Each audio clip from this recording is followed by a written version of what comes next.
कभी कोई मुसलमान मौलाना ने श्री राम के बारे में लिखा कि राम जी की उम्र क्या थी और सीता जी की उम्र क्या थी, कब उनकी शादी थी। वापिस एक बार अगर हमारे रामगिरी महाराज के तरफ मैं गांडू ने समझलं पाहिजे ना, नहीं तो बोलते ये तो मराठी में बोल के गया, मेरे को कुछ समझा ही नहीं, इसलिए तेरे को जो भाषा में समझता है ना वो भाषा में धमकी देके जा रहा हूँ। जब वो बोल रहे थे तो मैं देख रहा था कि उनसे बड़ा माइक था, उनके पैजामे से बड़ी उनकी जबान चल रही थी। छोटे बुल्ली के बच्चे, आपको समझना पड़ेगा, बटले डीनी, आपकी बकरी ऐसी आवाज, और आप कहते हैं कि मैं हिंदुओं का गब्बर हूं। हमारे रामगिरी महाराज के खिलाफ अगर कुछ भी मस्ती तुम लोगों ने कितने भी की तो तुम्हारे मस्जिदों के अंदर आकर चुन चुन के मारेंगे, इतना ध्यान में रखो। आपकी बातें, आपकी जबान, आप जो जिस तरीके से बात कर रहे तो आप भूत जैसी बातें कर रहे। पूरा हिंदुस्तान का मुसलमान और हिंदुस्तान का हिंदू भी आपको इसके बाद बटला डेनी और छोटी बुल्ली का बच्चा कह के पुकारेगा। आणि कितीही काही पोलिसांनी करून दे, कायम आमच्यावर केस होत नाही, चिंता करू नका, आमचं राज्य आहे।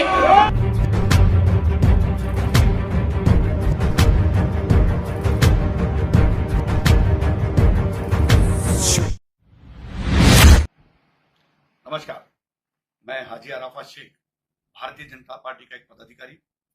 मैं महाराष्ट्र के मुख्यमंत्री जी एकनाथ शिंदे जी, महाराष्ट्र के उप मुख्यमंत्री हमारे नेता देवेंद्र फडणवीस जी से एक बात कहने के लिए मुखातिब हूं। मैं देवेंद्र जी आपसे पूछना चाहता हूं कि जिस तरीके से नीतीश राणे कुछ महीनों से मुस्लिम समाज के बारे में, मुस्लिम अल्पसंख्याकों के बारे में, अब तो हमारे पैगंबर के बारे में जिस तरीके से बातें करना शुरू की, कुछ दिनों पहले उन्होंने कहा नगर में कि मस्जिदों में घुस घुस के मारेंगे। अभी हम मस्जिदों में जब जाते हैं तो लोग हमारी तरफ देखते हैं कि हाजी अराफात शेख आ रहा है, भारतीय जनता पार्टी का एक पदाधिकारी आ रहा है, इसके पीछे नीतीश राणे तो नहीं आ रहा है। हमारे पास जवाब नहीं है। मैं समझ नहीं सकता हूं ये कौन सा हिंदुत्व बताने की कोशिश कर रहे हैं, ये कौन सा हिंदुत्व समझाने की कोशिश कर रहे हैं।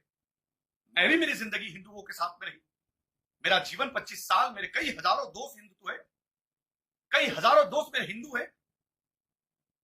मैं उनके दिवाली में जाता हूं, वो मेरे वहां रमजान में आते, मैं उनका सत्यनारायण की पूजा में जाता हूं, वो मेरे वहां बकरीद में आते हैं। कभी हमने देखा नहीं, कभी ऐसा महसूस नहीं हुआ कि वो हिंदू और मैं मुसलमान हूं, और ये कहते हैं कि मस्जिद में घुस के मारेंगे। ये कहां का इंसाफ है, ये कहां की बात है, ये कौन सा हिंदुत्व है। मुझे लगता है कि नीतीश राणे को हिंदुत्व समझाना पड़ेगा, हिंदुत्व बताना पड़ेगा, इसको श्री राम का हिंदुत्व समझाना पड़ेगा, बाबा साहब अंबेडकर का हिंदुत्व समझाना पड़ेगा, माननीय बाला साहब ठाकरे का हिंदुत्व समझाना पड़ेगा। ये कौन से हिंदुत्व की बातें कर रहे हैं। मस्जिद में घुसेंगे और मारेंगे। आइए, कौन से वक्त में आएंगे। मैं कुरला में रहता हूं, फजर की नमाज में आएंगे, जोहर की नमाज में आएंगे, असर की नमाज में आएंगे, ईशा की नमाज में आएंगे, मगरिब की नमाज में कब आएंगे। आइए, हम आपका फूलों से स्वागत करेंगे। आइए, हम आपको बताएंगे मुसलमान क्या होता है, मुसलमानों की तरबियत क्या होती है। कभी कोई मुसलमान मौलाना ने श्री राम के बारे में नहीं कहा कि राम जी की उम्र क्या थी और सीता जी की उम्र क्या थी, कब उनकी शादी हुई थी। ऐसा कभी किसी मुसलमान मौलाना ने कहा, क्योंकि हमारे धर्म ने कभी नहीं सिखाया किसी के भगवान का अपमान करो, किसी धर्म का अपमान करो। ये कौन सा हिंदुत्व की बातें कर रहे, किस तरीके की बातें कर रहे। जब वो बोल रहे थे तो मैं देख रहा था कि उनसे बड़ा माइक था, उनके पैजामे से बड़ी उनकी जबान चल रही थी। छोटे बुल्ली के बच्चे, आपको समझना पड़ेगा, बटले डीनी, आपकी बकरी ऐसी आवाज, और आप कहते हैं कि मैं हिंदुओं का गब्बर हूं। आप हिंदुओं के गब्बर नहीं, हिंदुओं के गोबर हो। गोबर भी बहुत बड़ी बात है, आप गू तो हो, आप गोबर नहीं गू हो। जिस तरीके की भाषा आप कर रहे हो, अगर गोबर भी बने होते तो अच्छा लगता, कि कहीं तो कहीं आंगन में लिपने के काम में आते, लेकिन आप गू हो। आपकी बातें, आपकी जबान, आप जो जिस तरीके से बात कर रहे, तो आप गू जैसी बातें कर रहे। पूरा हिंदुस्तान का मुसलमान और हिंदुस्तान का हिंदू भी आपको इसके बाद बटला डेनी और छोटी बुल्ली का बच्चा कह के पुकारेगा। इस तरीके की भाषा ना करो। आप क्यों कर रहे हो? क्या आपको मंत्री बनना है अगले मंत्रिमंडल में? आपके बाप को दिल्ली में मंत्री बनना है, इसलिए कर रहे हो? कितनी आइले कितनी गहले, सबको लगता हमीश पहले ये बीजेपी है साहब, समझना पड़ेगा। आपके भूखने से ये सारी चीजें नहीं होगी। हिंदुस्तान का हिंदू भी समझदार है। मुसलमान जिस तरीके से समझदार है, वैसा हिंदू भी समझदार है। मेरे हजारों लाखों दोस्त हिंदू है। मुझे कभी ऐसा महसूस नहीं हुआ किसी घर पे जाते कि मैं किसी हिंदू के घर जा रहा हूं। मैं कभी गणपति में गया तो मुझे कभी ऐसा महसूस नहीं हो कि मैं मुसलमान हूं, इनके वहां गणपति में क्यों जा रहा हूं। क्योंकि हमारे धर्म में सिखाया गया है कि तुम दूसरों के धर्मों की इज्जत करो। यही हमारा पहला सबक है, तुम दूसरों के खुदाओं की इज्जत करो। यही हमारा मजहब सिखाता है। और तुम कहते कि मस्जिद में घुस के मारेंगे। अब जिन साधु ने कहा अब उन्होंने शादी नहीं की, तो उसमें हमारा कसूर है? अब उनको नहीं पता कौन कितने साल की उम्र में शादी कर रहा है, किसकी कब शादी हो रही है। लेकिन हमारे पैगंबर के बारे में अगर इस तरीके की बात करेंगे तो ये ठीक बात नहीं है। माननीय मुख्यमंत्री एकनाथ शिंदे जी ने भी इसके ऊपर ध्यान देना चाहिए और मेरे नेता देवेंद्र फडणवीस जी ने इसके ऊपर ध्यान देना चाहिए। देवेंद्र जी, आपको पूरा हिंदुस्तान के लोग हर कोई पसंद करता है। आप महाराष्ट्र की शान हो, हमारा आदर हो, रिस्पेक्ट हो, आपको लोग चाहते। आप जब कोरोना में बीमार हुए थे, कई मुसलमानों ने आपके लिए दुआ की, दरगाहों पे चादर पेश की, हाजी अली पे दुआएं की गई कि देवेंद्र जी जल्दी ठीक हो जाए।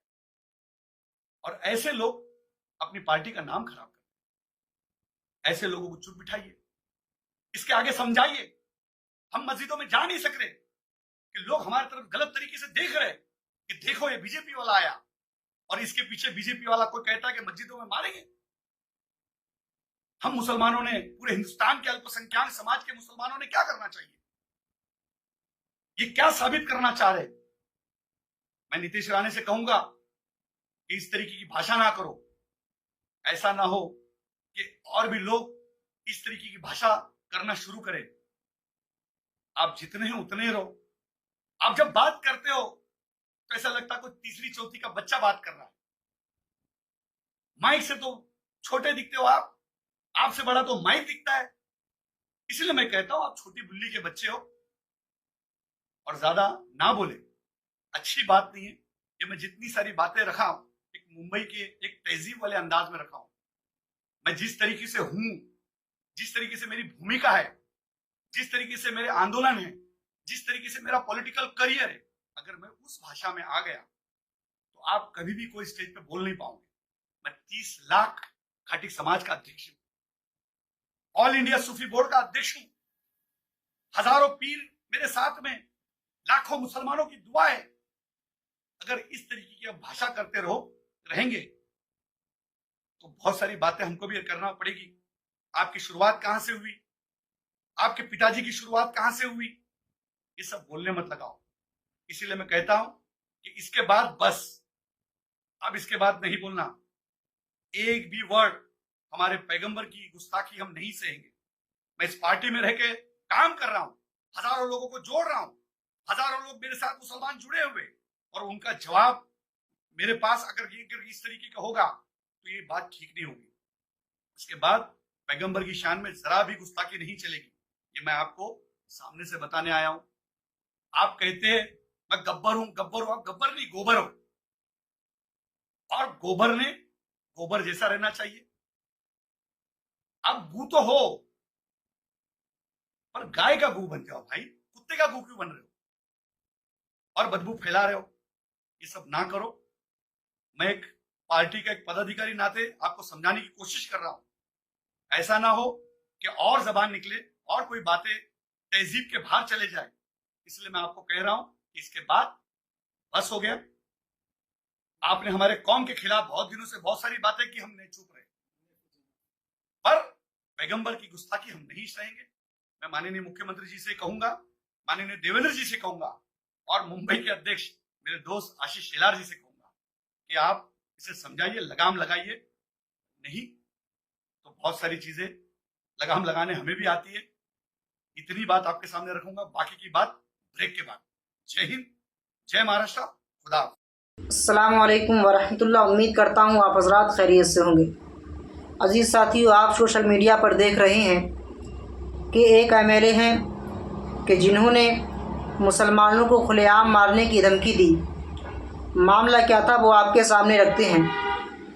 आपने चंद दिन पहले सुना होगा कि एक रामगिरी बाबा जिसने हमारे पैगंबर मोहम्मद मुस्तफ़ा सल्लल्लाहु ताला अलैहि वसल्लम की शान में गुस्ताखी की थी। मुसलमानों ने उसके ख़िलाफ़ प्रदर्शन किया, पूरे मुल्क में उसके ख़िलाफ़ एहतजाज किया गया, उसके ऊपर FIR भी दर्ज कराई गई और ये मांग की कि इसको जल्द से जल्द गिरफ़्तार किया जाए और इस पर कड़ी से कड़ी कार्रवाई की जाए। मामला ये था, इन MLA साहब ने ये कहा कि अगर रामगिरी बाबा को किसी ने हाथ भी लगाया तो हम तुम्हारी मस्जिदों के अंदर घुसकर मारेंगे। मुसलमान को आज के वक्त में खुलेआम धमकियां दी जा रही हैं कि अगर तुमने ऐसा किया तो तुम्हारी मस्जिदों के अंदर घुसकर मारा जाएगा। मैं आपसे पूछना चाहता हूं कि मुसलमानों से आखिर इतनी नफ़रत क्यों है?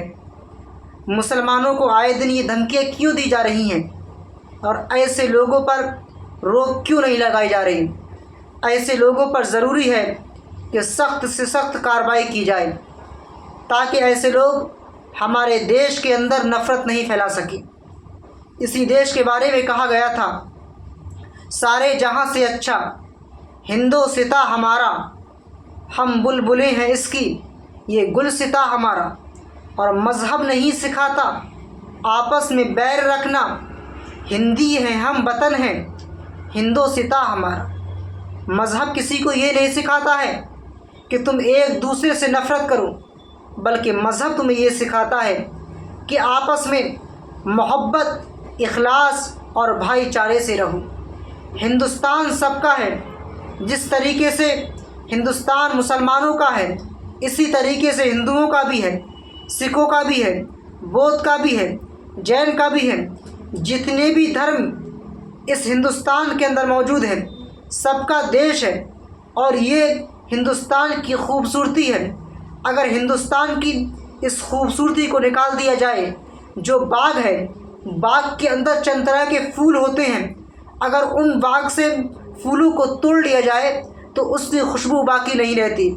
इसी तरह हिंदुस्तान की खूबसूरती ये है कि इसके अंदर हर मज़हब के लोग बसते हैं, हर मज़हब के मानने वाले लोग रहते हैं और ये खूबसूरती है इसकी।